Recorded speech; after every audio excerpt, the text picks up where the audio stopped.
Hello and welcome back to the Bookshelf Odyssey. My name is Art and we are exploring my bookshelves.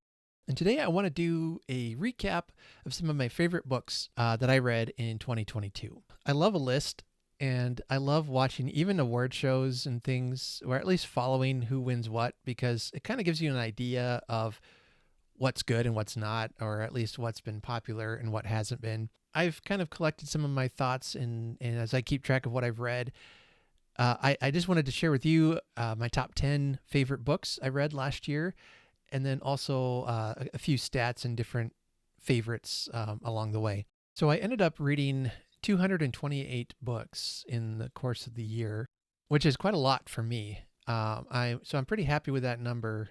But just to put that into perspective, 142 of those were on audiobook.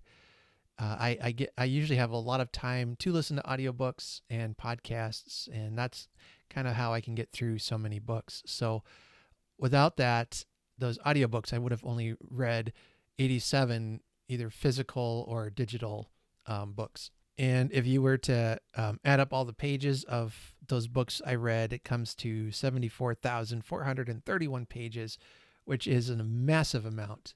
So thank you to all you authors out there who I read this past year. It was fun.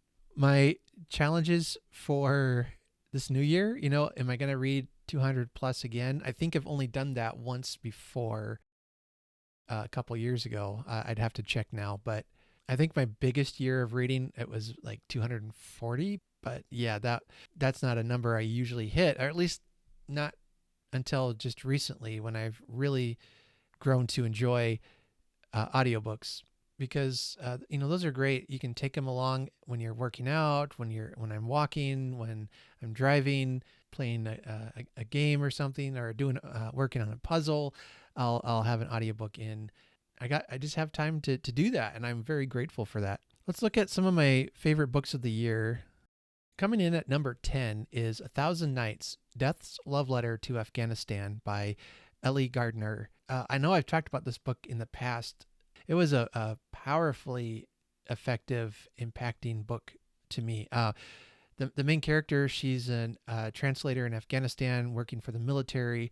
She's captured by an Afghanistani who is going to turn her over to the Taliban, or he might actually be a part of the Taliban. I'm not sure now, but he's holding her captive in his house, and she begins to tell him stories, to kind of like the Arabian Nights, and hoping to delay him from turning her over.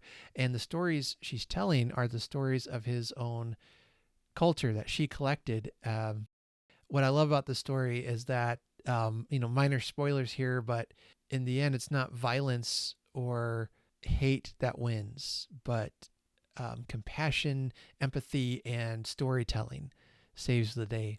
And I love it. 100% love this book. It was really well written, and it's actually available for free right now on Kindle Unlimited. If you have that, you can just read it on your Kindle for free. And I would highly recommend that book. Number 9 is part of the Lady Astronaut trilogy, and this is book 2 in the Lady Astronaut series. And spoiler alert, book 1 is coming up a little bit later on the list. So I will wait to talk about this series till I get to that one. But this was the sequel to The Calculating Stars, which ranks pretty high up on my list right now. Number 8 is The Housekeeper and the Professor by Yoko Agawa, and it's translated by Stephen Snyder. This was a beautifully written book about a brilliant math professor who years ago suffered a traumatic head injury, and it damaged his short-term memory ability. So he's only able to make new memories for 80 minutes, and then he forgets. And so like everything he remembers up until the time of the accident, and then after that he can only create 80 new minutes. So every morning he wakes up with the tragic revelation that he was in an accident and he lost so much. So think of it like a more serious version of 50 First Dates. So because of that, he has had trouble keeping a housekeeper. And so the story is about his new housekeeper, and she has a 10-year-old son, and she's hired to take care of him. And they begin to develop, as odd as it seems, a beautiful friendship. And it is a beautiful story. And on top of that, baseball plays a prominent theme throughout the story and the book. And I love baseball. The characters were so moving and so well written. It's at times a heartbreaking and yet uplifting, beautiful story of friendship between, honestly, three very unusual people. That book comes in at number 8 and was one of the best books I read this past year. And, I'm not a math person, but it's amazing how the author, Yoko Agawa, is able to use math to connect them together and to draw you into the story. And you don't have to know math to understand what's going on. Maybe if you do know math, you can get more out of it. But it was just a beautiful story. Left me in tears. Good story. And then next is coming in at number 7. What is Sense and Second Degree Murder by Tirzah Price. It's book 2 in the Jane Austen murder mysteries, where Tirzah Price is taking Jane Austen novels and reimagining them as cozy mysteries, or mysteries, I guess, really. And this one kind of twists the Sense and Sensibility story. And what I like about this is that it is not just a kind of ripoff of like Pride and Prejudice and Zombies is kind of a parody, but this is actually a thoughtful, original adaptation and retelling of Sense and Sensibility. If the Dashwood sisters, went around solving crimes, but it's really fun, and I would highly recommend it. The mystery they're trying to solve is the death of their father. You know how in the original Jane Austen book, their father dies, and the inheritance goes to the oldest son. So, but in this one, they find out he's actually murdered, and they have to try to solve the mystery. Great stuff. And I would even recommend the first one in the series, the Pride and Premeditation. That one reimagines Lizzie Bennet as a young lawyer, and this all takes place in the Regency period, so you have to kind of use your imagination a little bit, but it's well worth it. I'm looking forward to this year. I'll be reading Manslaughter Park, which is book 3 in that series. And then coming in at number 6, I would probably say number 4 and number 6 is The Dime, which is the first book in the Detective Betty series in book, and The Burn is the second book in the series. They came pretty close tied to each other.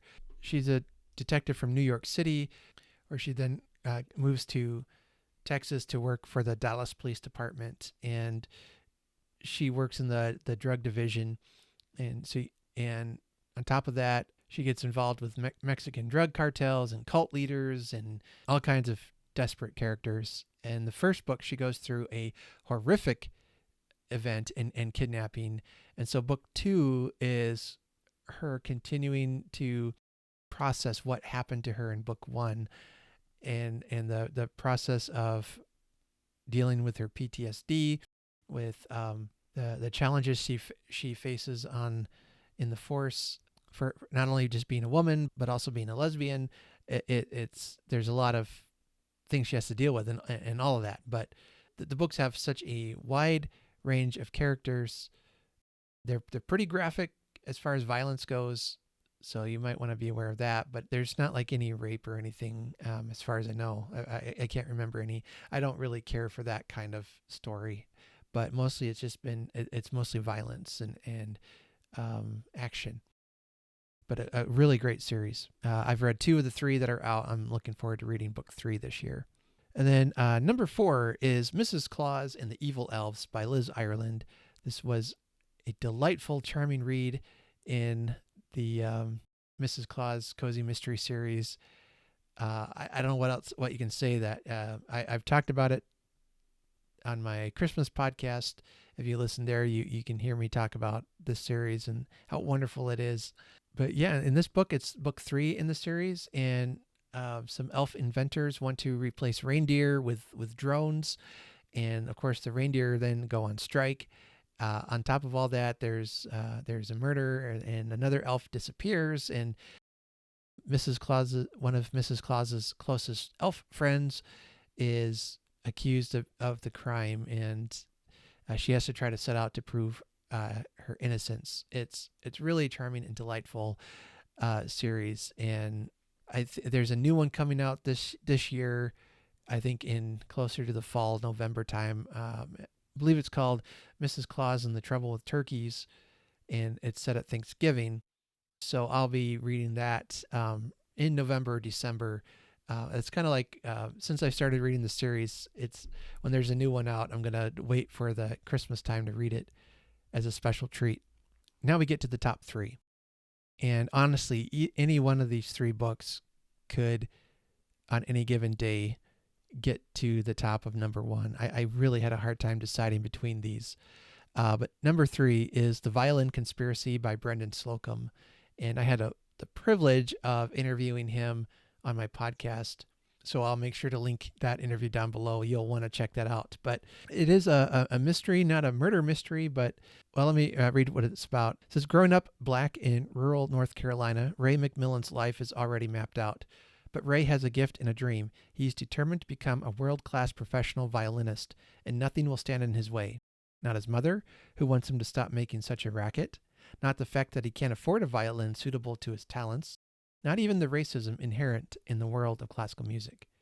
But when he discovers that his beat-up family fiddle is actually a priceless Stradivarius, all his dreams suddenly seem within reach, and together, Ray and his violin take the world by storm. And he enters into the renowned Tchaikovsky competition, which is described as the Olympics of classical music. And through the process, his violin is stolen, and he thinks he needs that violin to be able to do well, to do his best at this competition. So he has to try to find what happened to his violin while dealing with, like he says, racism and just the challenges of being a musician of his caliber. Now, from talking with Brendan on my podcast, a lot of what Ray McMillan goes through in his life actually happened to Brendan as well. He's a musician. He's a violinist, wonderful musician. Turns out he's an excellent writer as well. The ending surprised me. So it is fresh, it's original, it's well written, and it's well worth the time to read. That I thoroughly enjoyed this mystery, or this book. I don't know if I'd call it a mystery. I mean, there is a mystery as to who stole his violin, but it's not a murder mystery. We'll put it that way. So if dead bodies aren't your thing, then you should be fine reading this story. All right, book number 2. This is a hard one. Book number 2 is The Reading List by Sara Nisha Adams. It tells the story of a widower who lives in West London, and he finds a list of books in a library book that his wife, who had just passed away, had checked out. So he decides to start reading the books on that list. And through that, he meets Alicia, who is who is a teenager working at the local library just for the summer.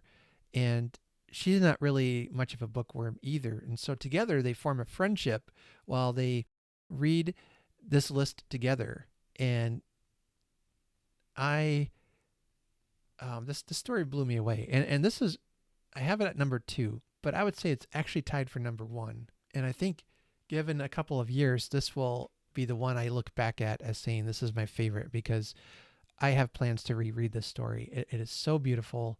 Again, a story of friendship between two unlikely people, and their joint pleasure in discovering the joys of reading and reading some classics, and what that can do to help you be connected to those in your life. It's just a fantastic story. If you haven't read it, I'd pick it up. It's one of those books that are about books, and though it's a fictional story, it's still a very powerful one. And then my favorite of the year, by probably just a hair, is The Calculating Stars by Mary Robinette Kowal. And basically it is a alternate universe, sort of, where in the 1950s a extinction level asteroid hits Earth, and they have something like 50 to 60 years that they have to get off planet in order for the human species to survive. So the space program gets accelerated, and women are allowed into the program a lot earlier than they were in our timeline. And so what's neat is Kowal follows our timeline history, but it's different. So she deals with things like sexism and racism. The people that they're going to take off Earth to start a new colony on Mars is their eventual goal. And those, being that it's the 1950s, non-white people are a bit worried that they're going to be the ones left behind. And it's this. What's so cool about this series is that she's able to balance those social justice issues along with science fiction and along with a good character-driven story. So this really just masterfully ties all three elements and probably more into this wonderful novel. And I read all three this year within the space of about 5 or 6 months. And each one was very good. And so that's probably what edges this book up over the reading list, just on the strength that it's a 3-part book. It'll probably, I think she has plans to write more in the series, but there's 3 books out right now, and each one of them is well worth it. But I would say read them in order and strap in for a great adventure. I love the main characters. The main character, her name is Elma York. I love her in her relationship with her husband.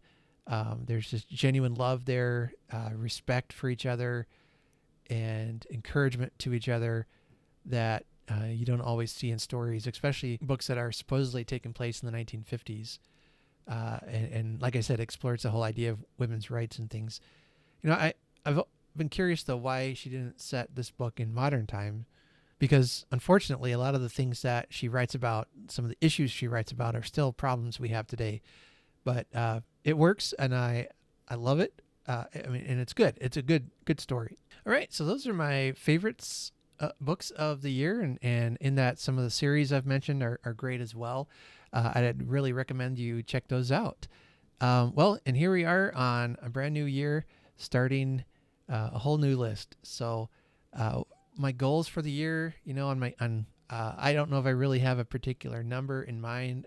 I'm just going to read and try to make my way through my 20-page TBR list. So let me know, what were some of your favorite books you read last year, and did you read any of the ones I read, and what did you think about them? I can't wait to hear from you. Make sure you like and subscribe, as that really helps my channel grow, and comment below. We'll keep our conversation going there. Happy reading, everyone, and take care.